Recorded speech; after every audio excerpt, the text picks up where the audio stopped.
Let's dig in.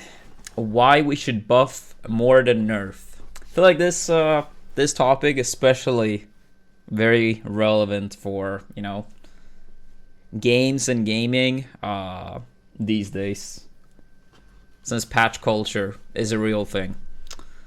But yeah, let's start. In the lifespan of nearly every competitive game, there comes a player that's so dominant that they ruin it for everyone. The man who broke basketball was Lakers legend George Mikan.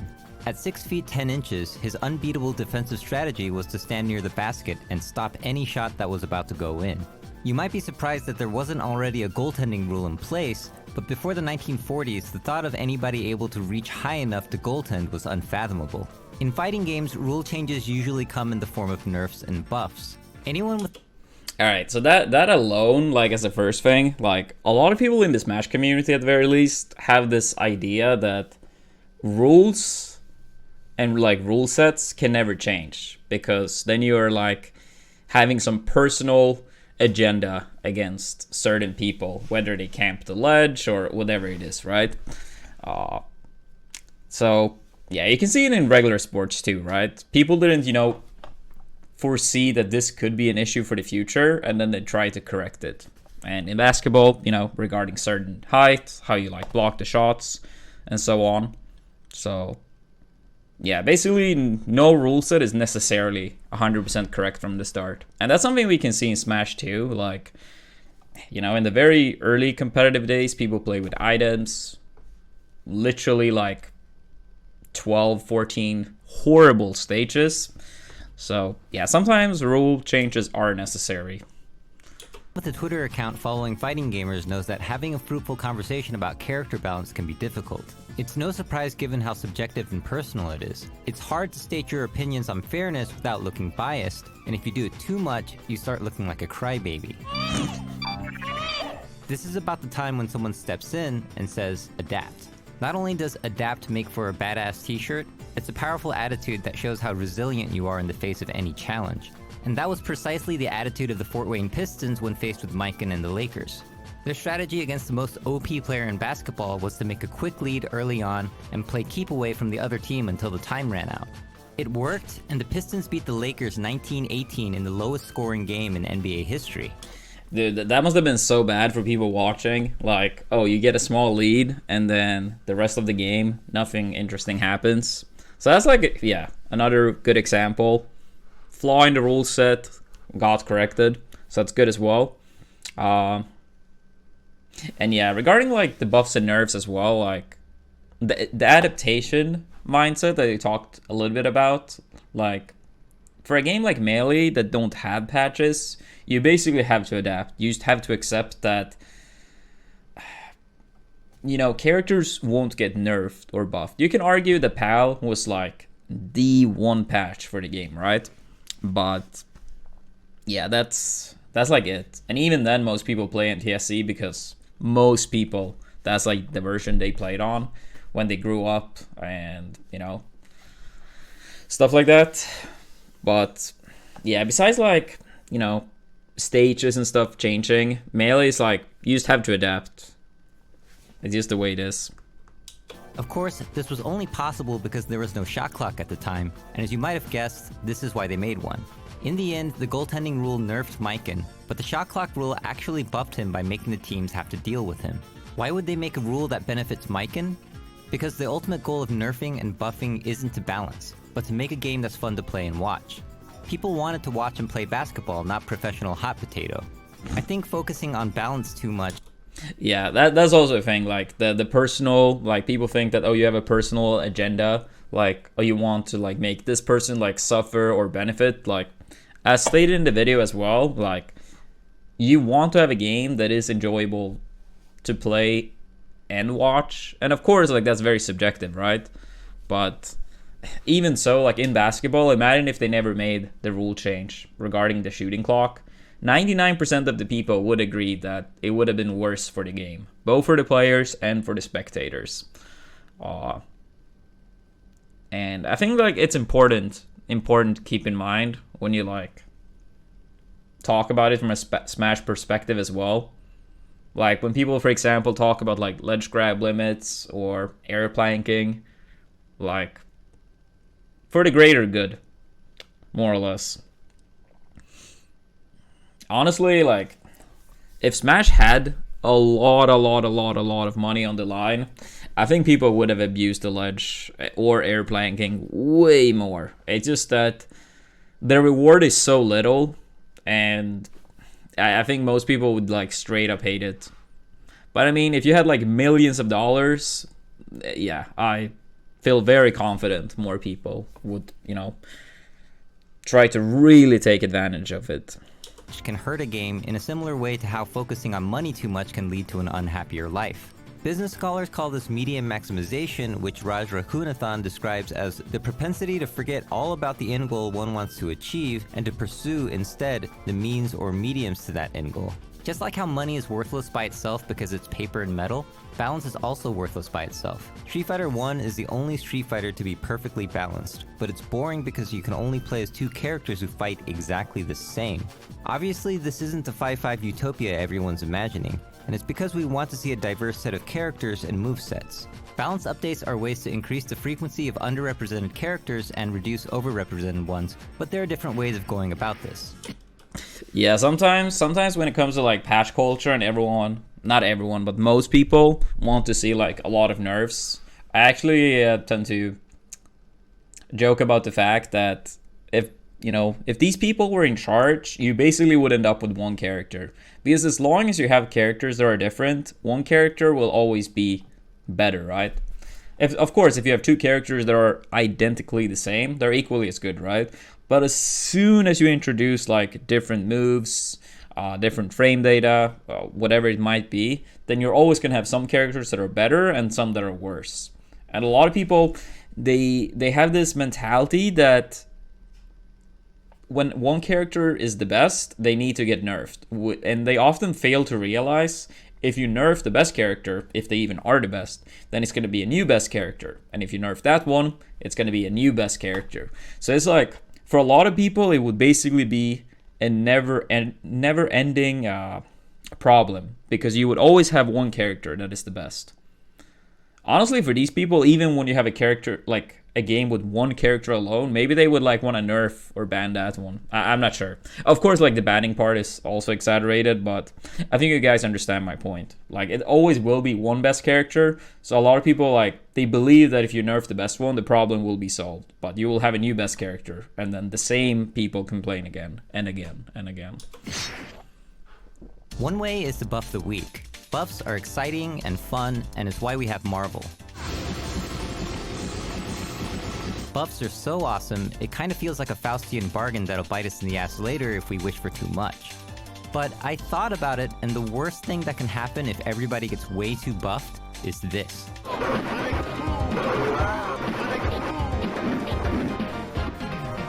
This is a hacked version of Street Fighter 2 Championship Edition made by Hungshi Enterprise Taiwan, and it was called Street Fighter 2 Rainbow Edition.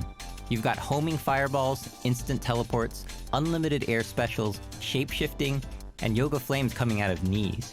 Basically, every character got buffed to the point of absurdity, and while it's a pretty dumb game, it was kind of fun, and I remember dropping in some quarters to play it back in the day.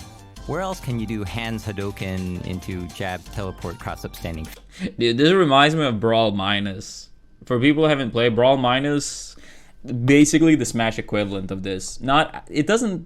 Brawl Minus was probably not as extreme as this. This looks way more extreme. But Brawl Minus pretty much had like the same mentality. Make everything busted to the point where it's actually ridiculous. It was also fun to play once in a while for the memes. But it was like the same design mentality. Make everyone so absurdly overpowered, and it's balanced because everyone is overpowered. But yeah, for most people that's not as fun because like you don't have like weaknesses in characters to exploit, right? So that's also what I think is like healthy for good characters. Like even if they are the best, they should have like exploitable weaknesses. Now some people might be like, oh, but like what about Fox in Melee, which might not even be the best character, but even if he is, you still have like, he's very prone to getting comboed and edge guarded. he's the hardest character from a technical standpoint. At least most people would agree with that. So yeah, basically he gets very, very punished when he lands. When you land a hit against him. He also doesn't have too much range. But of course he has like big strengths that like makes up for it too, right? But imagine if you had Fox, like everything that's good with Fox, but you couldn't combo him, you couldn't edgeguard him, and he had like 4 times more range. It would be like, wait, what? Like, what are you supposed to do against this hypothetical character, right? So you still could have a game that is like incredibly balanced and everyone being super busted, but it often leads into like a less interesting game because you don't have like things to really exploit against them. Fierce. The game might have been dumb, but it innovated many of the fighting game concepts we see today. Rainbow Edition was actually the catalyst that inspired Street Fighter II Turbo Hyper Fighting, which also featured a faster speed, air specials, a teleport for Dalsum, a fireball for Chun-Li, and a sales figure of over 4 million copies on the SNES alone. The reason why Rainbow Edition was so interesting and influential wasn't because they just made everyone do more damage and move faster. It was because they gave the characters new abilities and new options. Now just imagine what it would be like if instead of Rainbow Edition they made a hack called Gray Edition where everybody was nerfed to absurdity. No more specials, no more combos, no more throwing. We've actually already played this game in 1984. It was called Karate Champ, and it's one of the most honest and balanced fighting games ever made. Nerfing is a good tool for balancing, but it's no secret people generally don't like it. Even Capcom has acknowledged this in a PowerPoint slide that's been floating around last year. But why do we dislike Nerf so much even if we understand it's meant to balance the game? Well, psychologically, humans and even apes are prone to what's known as loss aversion. Loss aversion is a theory that suggests that losses hurt twice as much as gains feel good. For example, imagine I offer you to play a game of heads or tails where if it lands on tails, you lose $10. How much money would you have to win on heads for you to be willing to play this game? Psychologists found that people would accept the challenge starting at $20 for winning, which is exactly twice the amount you could lose. That one actually feels a little bit weird. I actually would like to read more about that myself. But okay, to be fair, like most people are not really into like gambling whatsoever. But I mean, you have way worse odds than that if you do go and gamble. Even on the best games at the casino, or least bad, I should say. You have very obviously significantly worse odds than that.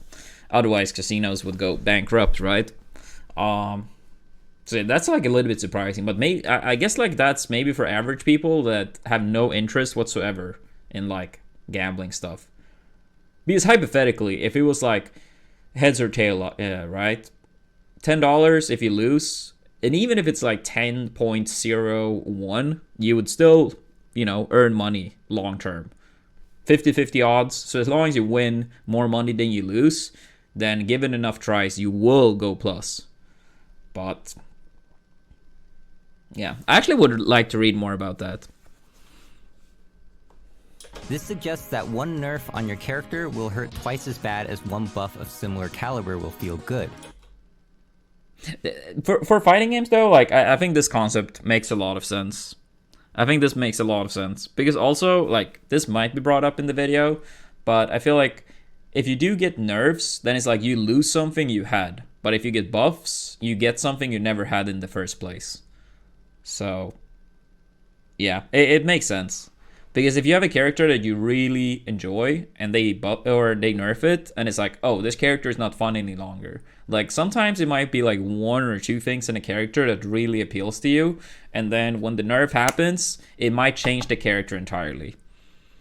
Of course, it depends also how you nerf. Sometimes you might make like one move or like some moves slightly weaker, slightly slower, but the core game plan for the character is still there. But then sometimes even like a small nerf can impact entirely on how the character can play, and then it probably hurts like 3 steps maybe on this chart we see here, the happiness chart.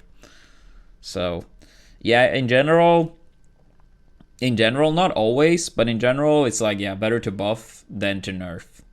Of course, some exceptions, like buffing everyone to Meta Knight level in Brawl would probably not be the best idea. But But you still can buff some characters, and then like if a character truly is overpowered, then nerfs can be good. But in general, like you see a lot of people, they see nerfs as like, oh, this is gonna solve all my problems. Which is a very weird concept, because these players have like no self-awareness of their skill level, or lack of skill level, maybe I should say.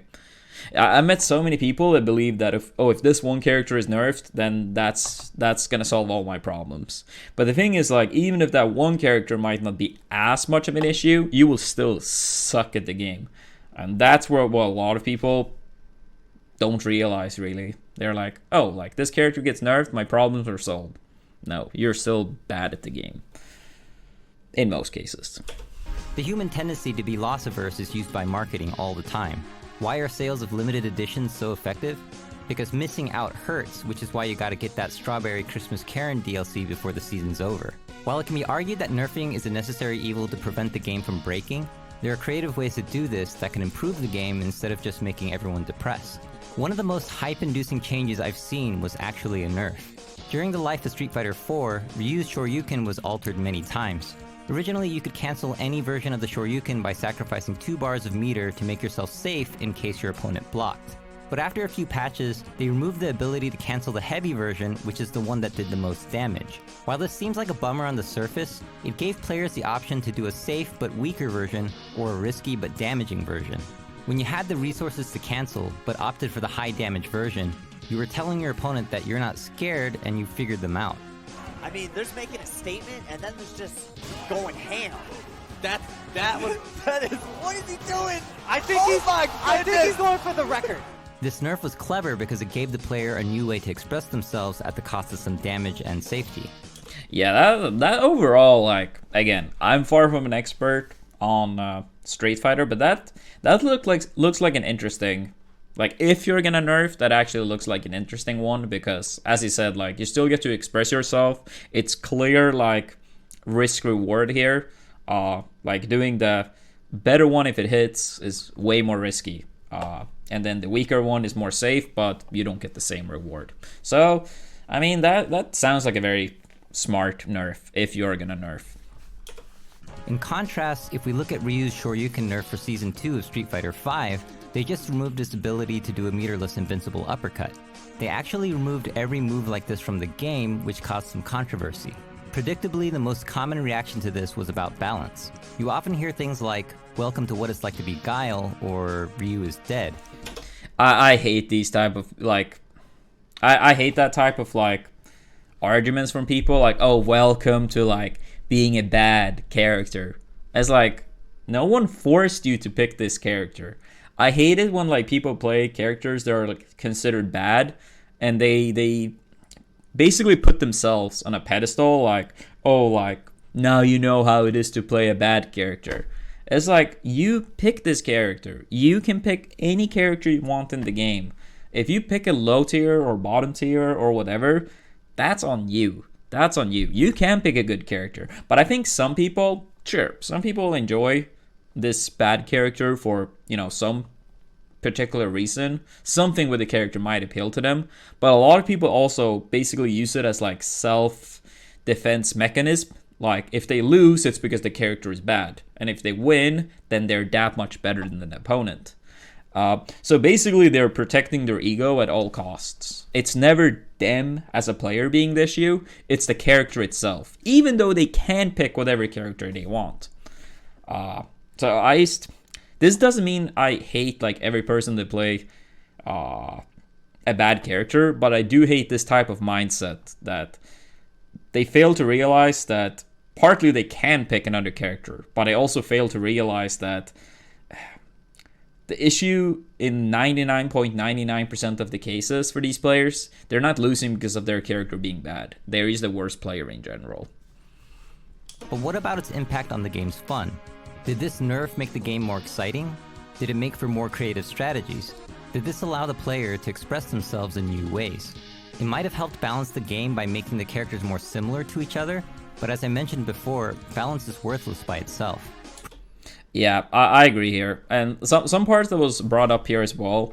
That's like part of my issue sometimes with Ultimate, because I feel like they have tried to make more and more areas more and more similar, which naturally should come with more balance.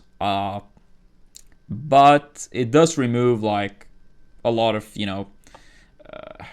like how do you say, like it does remove like being creative in some areas, for example. Like for example, like in Ultimate, let's say most characters always or close to always make it back to the ledge, right? And you could argue that it's fair. Everyone makes it back. So that's balance, right? But for a lot of people, it would be like, well, what if, strong offstage play? Shouldn't that be rewarded? And some people would be like, well, it doesn't work because some characters ends up better than others. So let's make every character always make it back. And I know it's not quite that extreme in Ultimate, but it's like leaning in that direction with some of the newer games. And sure, I will admit Ultimate is more balanced than Melee, but if most characters practically always makes it back, I think the excitement factor goes down a very, very significant amount.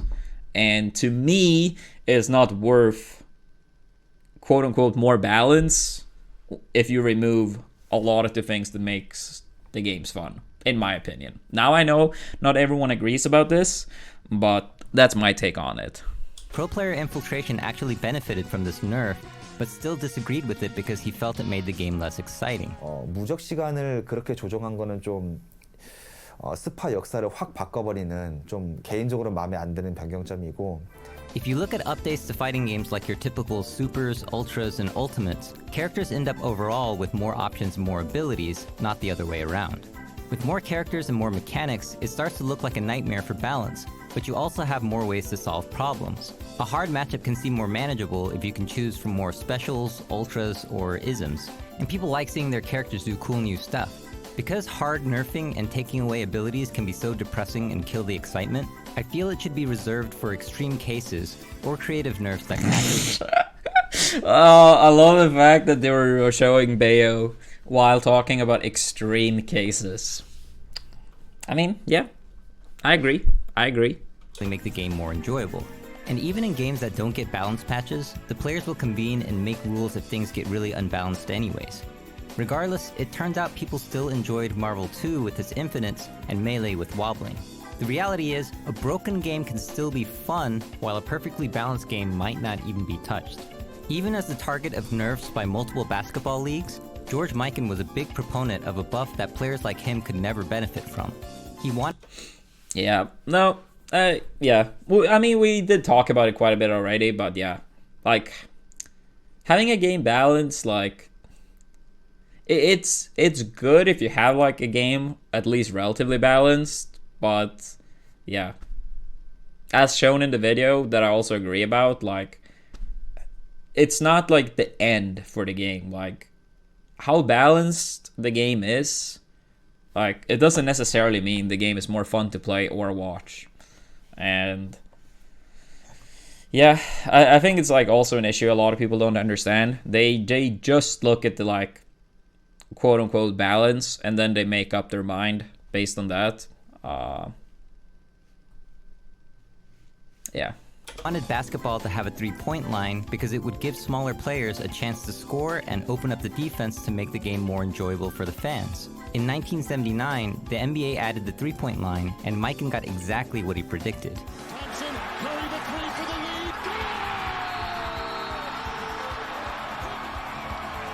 Let me know in the comments how you think balance changes should be done, or if there shouldn't be any changes in the first place.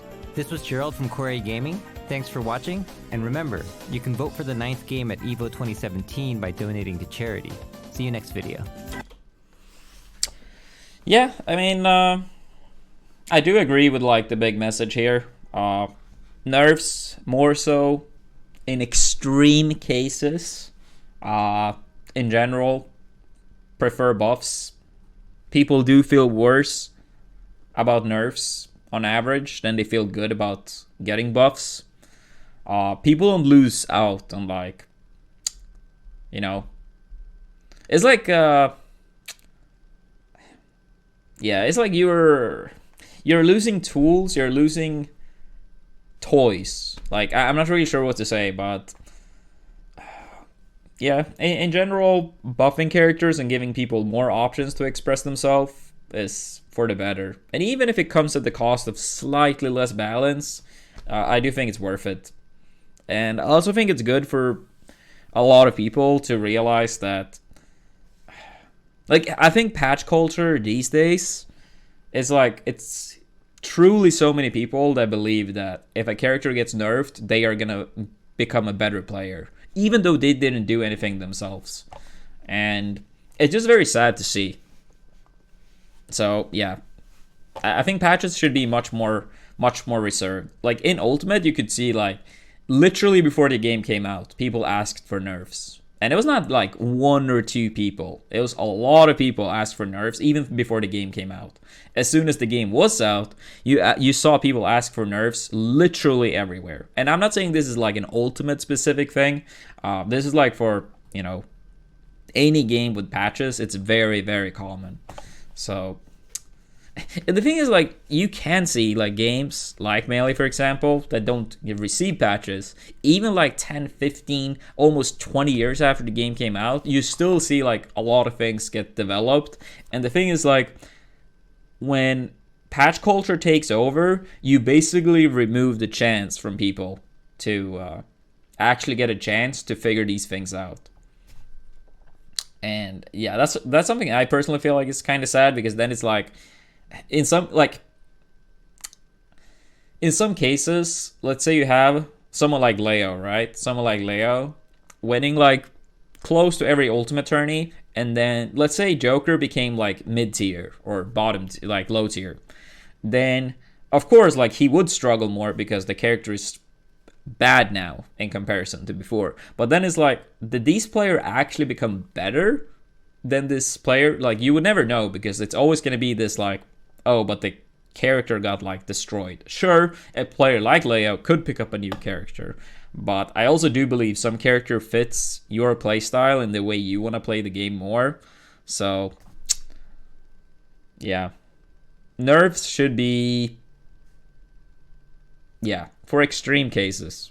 For extreme cases. And when it's done, the Street Fighter example shown in the video, that was a good example.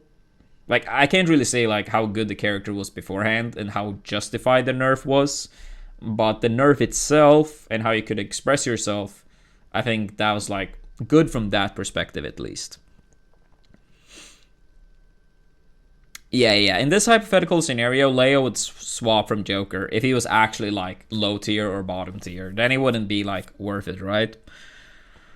So he would just pick a different character that is also good.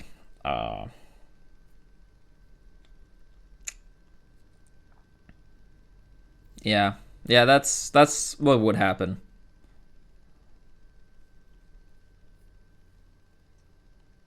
Yeah, it's like, also, as I talked about earlier, like, if you nerf the best character, then it's gonna be a new best character, right? And you can see this like in Ultimate a lot. Like, some character gets nerfed and people are like, all right, now complain about this one until they get nerfed. All right, now this one, now this one, now this one. It never stops.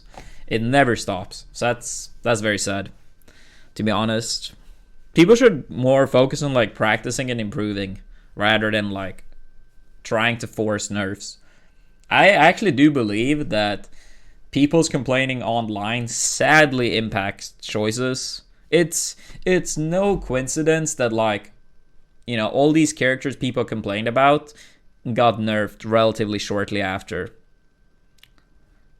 People try to like prove this theory wrong with like, oh, but this character did not get nerfed. But it's been so many characters that got nerfed around the peak of the complaints against these characters. So I feel like, even though I can't say 100% sure, it feels like the logical conclusion that even though it doesn't nerf every character complained about, it highly increased the chance that they get nerfed.